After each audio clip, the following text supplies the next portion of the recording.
La geek de service. Avec beaucoup trop de retard, je vous fais cette deuxième partie sur la réalité augmentée. La vie en a fait ainsi. Je vais essayer d'être plus disciplinée.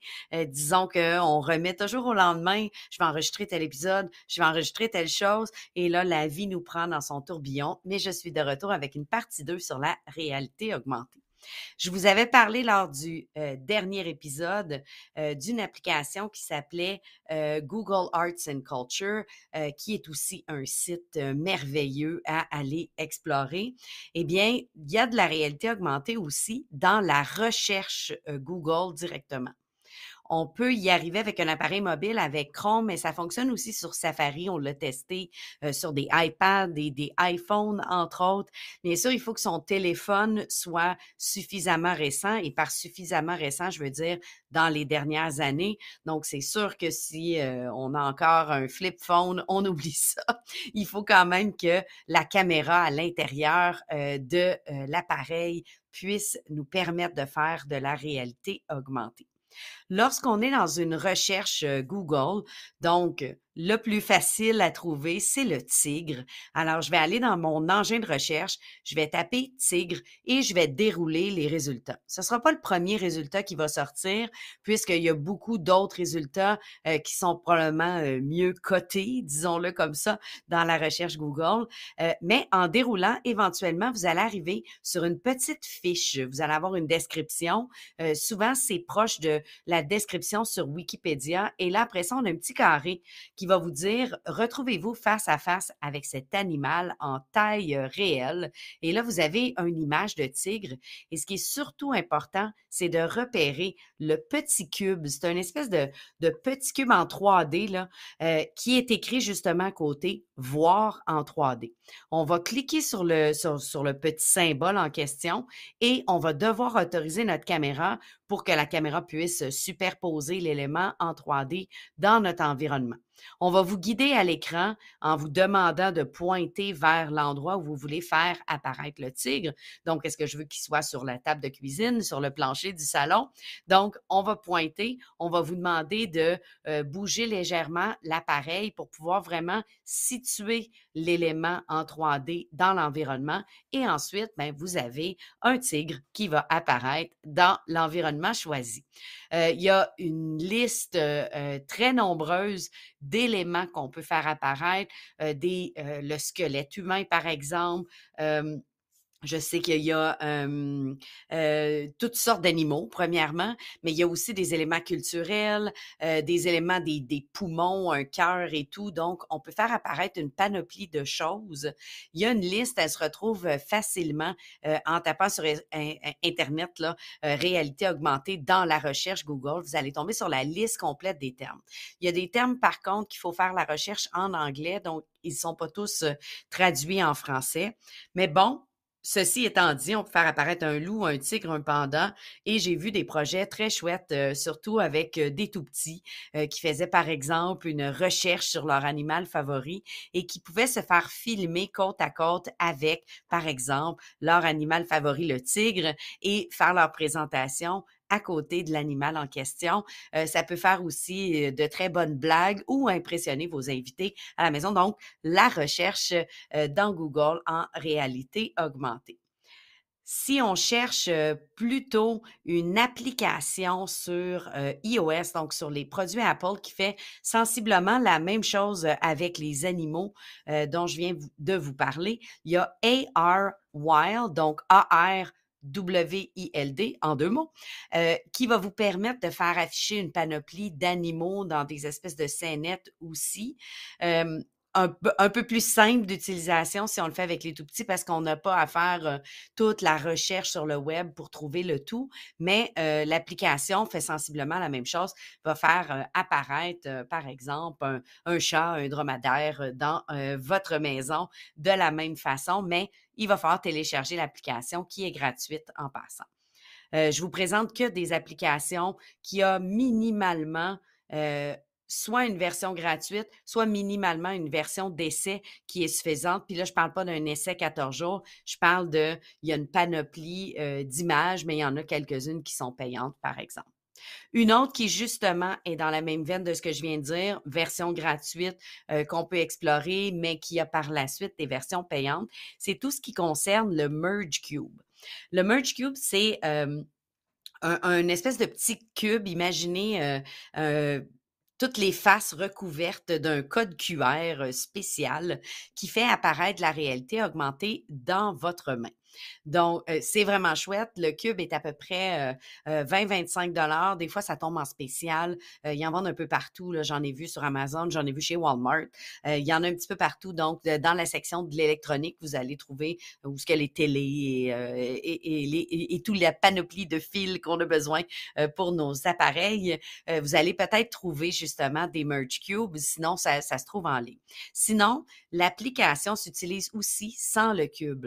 C'est un petit peu différent, c'est que plutôt que de tenir dans notre main l'élément, admettons le système solaire, plutôt qu'être dans ma main, mais là, il va être à l'écran directement et je vais le manipuler avec l'écran et non en tournant, par exemple, le cube en question. Il y a plusieurs applications avec le Merge Cube. Il y en a des payantes, il y en a des gratuits, il y en a des un peu ridicules qui sont un peu comme des jeux, et il y en a plusieurs qui sont éducatifs.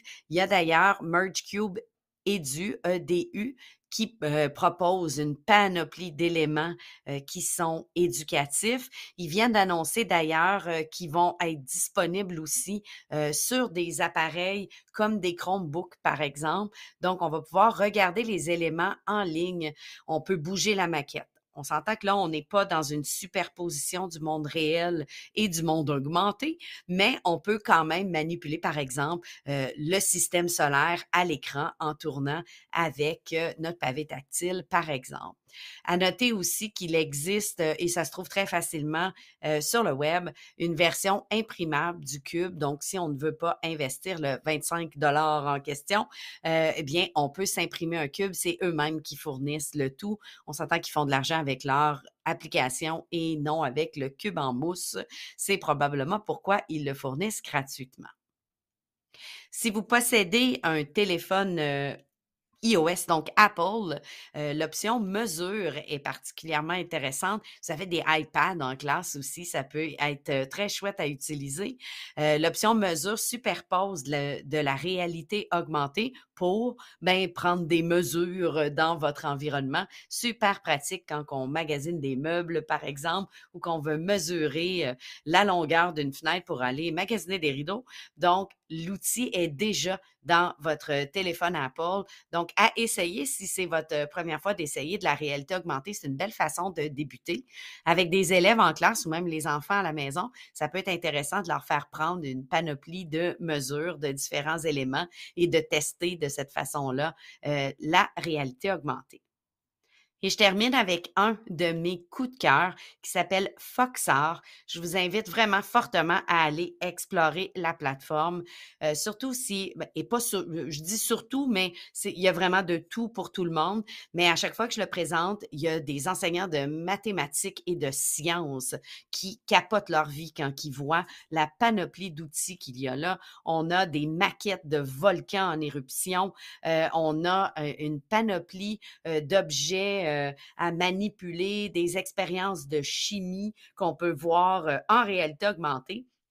Et tout récemment, ils ont annoncé, eux aussi, un peu comme Merge Cube, que leurs maquettes sont disponibles à l'écran aussi.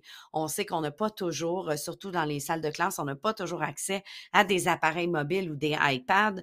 Donc, des fois, ce qu'on a, ce sont des Chromebooks ou des PC et on veut pouvoir quand même explorer des maquettes. Ça peut être aussi intéressant, cette façon de faire-là, pour pouvoir les montrer à l'écran, faire une démonstration.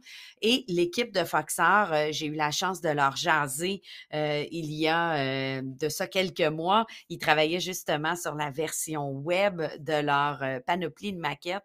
C'est une petite équipe à Lyon, en France, des programmeurs, bien sûr, mais des passionnés surtout. Ils travaillent aussi avec une chercheuse qui regarde là, tout le côté réalité augmentée, apprentissage et motivation. Donc, vraiment intéressant intéressant de les suivre. Ils sont très actifs sur les réseaux sociaux, très actifs sur Twitter et très à l'écoute surtout.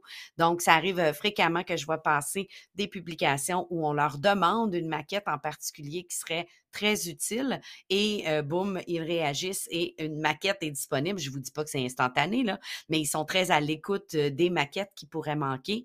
Ils offrent aussi un service si vous êtes en entreprise et cherchez quelqu'un pour faire le design d'une certaine maquette. Par exemple, vous vendez des gros camions, ben vous pouvez pas toujours, en allant chez le client, vous déplacer avec un gros camion, mais vous voudriez pouvoir montrer l'intérieur de vos boîtes de camions, ben ça serait quelque chose qui serait probablement en mesure de faire. Là, je m'avance, mais je suis pas en train de leur vendre des contrats, mais ils peuvent travailler sur des maquettes spécifiques pour différents produits. Ils travaillent aussi avec des musées, donc il y a plusieurs des éléments qui sont là, se retrouvent aussi dans des musées en Europe. Donc, vraiment intéressant, une plateforme à explorer qui s'appelle Foxar. Et finalement, ben, je vous avais dit que c'était mon dernier, mais je vous en donne un. Je m'appelle pas la geek de service pour rien. Celui-là, il est extra geek. Je le présente, puis souvent, j'ai 95% des gens qui me regardent en sachant pas de quoi je parle.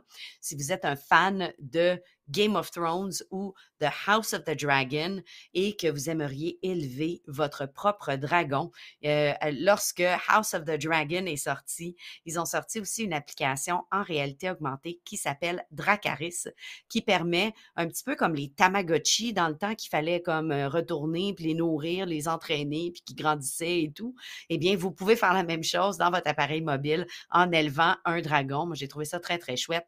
Et on nous apprend un paquet de mots dans la langue des Targaryennes. Donc, on apprend à lui dire de cracher du feu et autres. Donc, si vous êtes geek comme moi ou fan de Game of Thrones comme moi, eh bien, Dracarys sur vos appareils mobiles, vous allez aimer. Lors des prochains épisodes, je vous parle du sujet j'allais dire de l'heure, mais là, je suis déjà en retard. C'était de l'heure d'hier, mais d'intelligence artificielle, j'explore depuis quelques mois une panoplie d'outils. Donc, je vais vous présenter certains coups de cœur. Il y en a que on voit sortir de tout et de rien en intelligence artificielle. Je vais vraiment vous parler de ceux que j'ai intégrés dans mon quotidien et comment je les utilise. Donc, on se revoit pas, on se réentend dans un prochain épisode.